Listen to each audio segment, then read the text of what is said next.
2022 was a year that happened to all of us. It also happened to me. And since this is my channel and I like to talk about myself here, and you, for some reason, like to click on it, I thought we would do a year-end review of what happened in my life in 2022. The downs, oh, so many. But there's also some ups, and I would like to talk about those. So let's do a year-end review. If you get bored at any point in this video, feel free to skip ahead to the ending there, because I promise you it's heartwarming and you're going to be glad you saw it. First really good thing that happened in 2022 is we saw the end of my legal problems. Because let's just be honest, I don't look good in stripes. Stripes make you look fatter. But I did have to work pretty hard and spend a lot of money to get to the point that these legal troubles were over. But in the end, I ended up getting what is effectively a bit of a slap on the wrist. And it's a really good thing. 2 years unsupervised probation. And then we have the chance to get it sealed at the end of that 2 years. And you know what? I think that's pretty awesome. Because I definitely could be wearing orange right now, and I'm glad I'm not. Also in 2022, I got my partnership with Merchland, and I've hired my friend Ninja Chris to design some really cool shirts. And I'm so glad that I was able to do that. You guys have been buying up the shirts, which means the world to me, which allows me to, have a little money to spend, but on top of that, support my artist friend. And I love supporting artists. I love that you support me. So this is a really good thing. I've got some new t-shirt designs to come in 2023 as well, so I hope you'll check them out. I got to travel a bit in 2022, and my health kind of made this a little more difficult than it has been. But hey, I got to go to both Retropalooza, one in Houston, one in Dallas. I got to go to both Southeast Game Exchanges. I got to go to the one in South Carolina as well as the one in Mississippi. I got to meet a tremendous number of fans. I got to meet some of my favorite creators like Retro Rick and Sarah Nada Jenny, and I just got to enjoy my time in those new cities. And thankfully it's something I can easily afford to do because they actually pay for my room and pay for my gas and give me a little spending money as well. So I really enjoyed having done that in 2022, and I'm looking forward to doing it again in 2023. I already know I'll be at Southeast Game Exchange next year, and I assume I'll be at Retropalooza as well, so I hope to see you there. Also in 2022, I got a gym membership, all leading up to the idea that I might get to box somebody. Now, I don't know if that's looking very good, but I'm still down to box somebody who's in my weight class. Ethan, Ralph, Airsoft Fatty, one of you guys down? I would be very interested in doing it. But that said, I found out how much I enjoy swimming, even if it's just for exercise. And I still have this gym membership.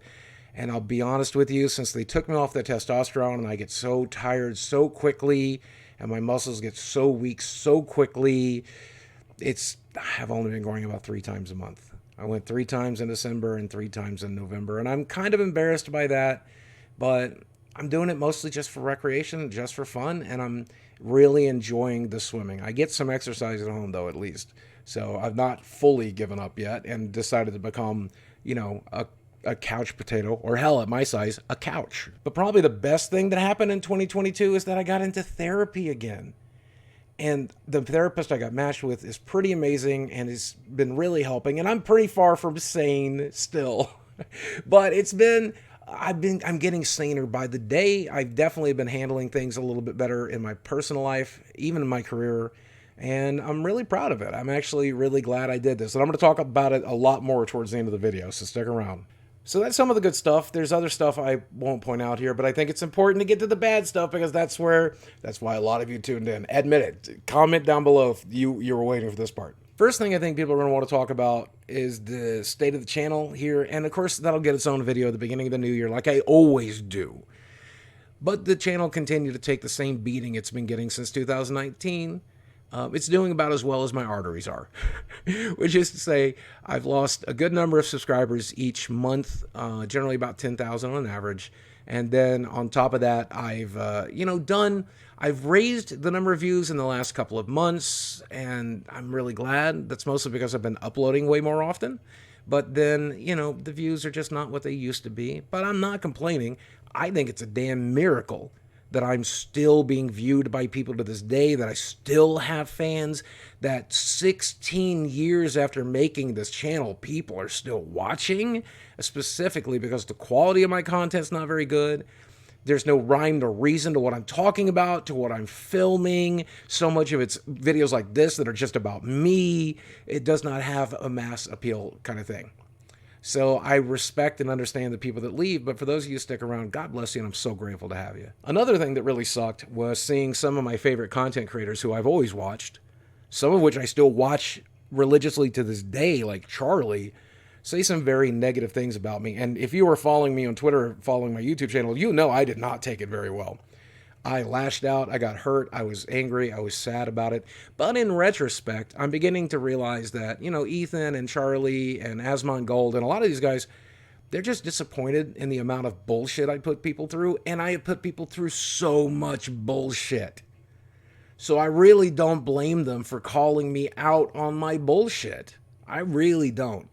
And it's something that I want to work on. And I think people like Ethan and Charlie and Asmon Golden, these other people, I think they want what's best for me. There's definitely creators out there who just enjoy the train wreck and just want me to wreck as beautifully as possible. And those people exist. But Ethan, Charlie, Asmon Golden, these people are not them. These are people who are trying their best to be supportive in a critical way. And I think I learned that lesson this year, and I'm kind of grateful for it. Now, this I wanted to leave out of the video, but I know people are going to be like, hey, that's the whole reason I tuned in. Talk to me about your crypto crash and talk to me about your financial stuff. So we got to go over that as well. For those of you who don't like it, go ahead and skip ahead. But yeah, obviously crypto crashed in 2022. But let me put a positive spin on it, okay? Yeah, I lost my ass, but I learned a lot of important lessons. Like, don't put your money in crypto. It's an unregulated market. It's hugely risky and silly to do. And obviously, I didn't lose everything. Obviously, I still have a small amount of savings, like I said in the video asking for help. And I've been living off of it for a while, and I can live off of it for a short period further. And it's really taught me how to budget again. It's really taught me how the value of a dollar again. It's really taught me to get back to work, making more videos and live streaming more, which is something my anxiety, my depression, and everything else was not letting me do. But now I'm live streaming more, I'm making more videos, and I'm having fun doing it.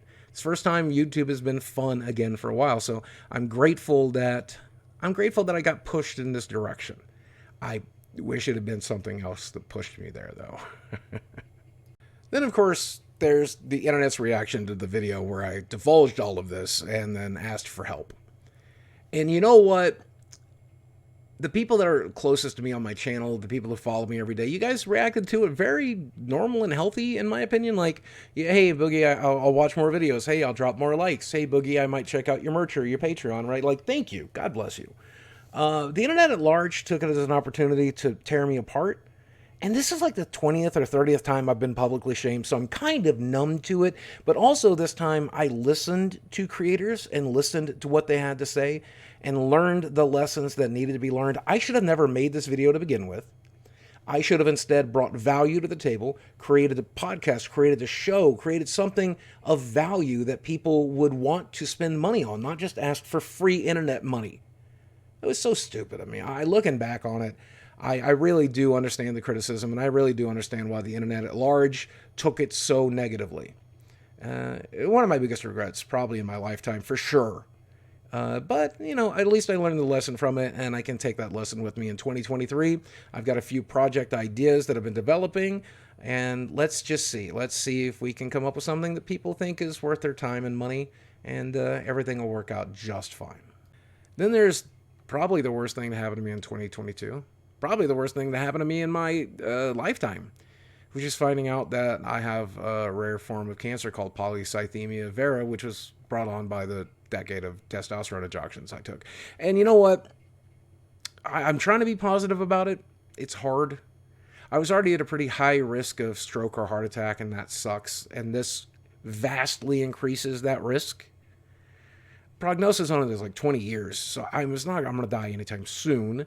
But there's always the chance that it complicates the other issues I have with the obesity and heart problems and everything else. And I'm just like really nervous about it and really scared about it. I will say that people reacted so wonderfully. Content creators were so kind. Other YouTubers, fans, friends, family, people were very supportive and very loving and very understanding. God bless you for it. There were those out there who decided that it was a McJuggerNugget style bid or some sort of manipulation or an attempt to make money. But I mean, anybody with a brain realizes I didn't put up a GoFundMe, realizes I didn't even put ads on this video. Like, it's not about money, it's about awareness, and it's about getting the support emotionally that you guys have been able to provide. And God bless you for it, because I'm really scared. And in 2023, this is hopefully going to be the motivation that I need to finally get some of this weight off, because it's a do or die situation. No pun intended. It's do or die.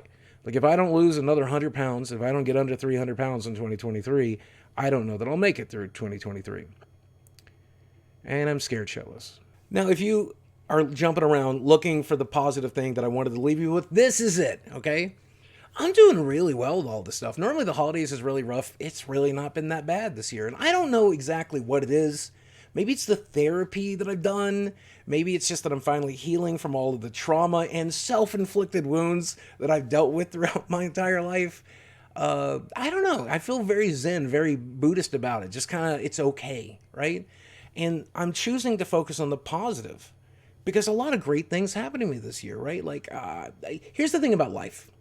Life has a tremendous amount of negativity, guaranteed when you were born. You will get sick and die. You will bury the people that you love. You'll have your heart broken. All of this shit's guaranteed. That's the human experience. But the positivity, that's not guaranteed, right? Not everybody gets to travel. Not everybody gets to meet their fans. Not everybody gets to hang out with other content creators. Not everybody gets to swim. Not every fat man lives to 48 years old. How amazing is it that I'm still alive? So every day I wake up, I try to be grateful, and it makes the negative stuff seem a little bit easier, because we all deal with shit. We all deal with shit, but not everybody gets to have good shit. And I hope you have plenty of good shit. And if you do, even if it's just a small part of your life, only small part of it's good, if you learn to focus on that small part, everything else gets a lot easier. And that's how I'm approaching 2023. Focusing on the good and cleaning up the bad, and whatever happens, happens. But by God, when good stuff happens, we're going to celebrate. You and me, right here on this channel, and we're going to try to push away that negativity as best we can. Fingers crossed. Let's see how we do. Now, if you made it all the way to the end of this video, that makes you a super fan. And I want you to know the keyword for this video. The keyword is New Year's. Tell me what you're doing for New Year's. Tell me what you're going to do in the new year. What outlook do you have for the new year? Do you have any New Year's resolutions? Let me know in the comment section below, and I'll know you made it all the way to the end of this video. But until next time, as always, thanks for watching.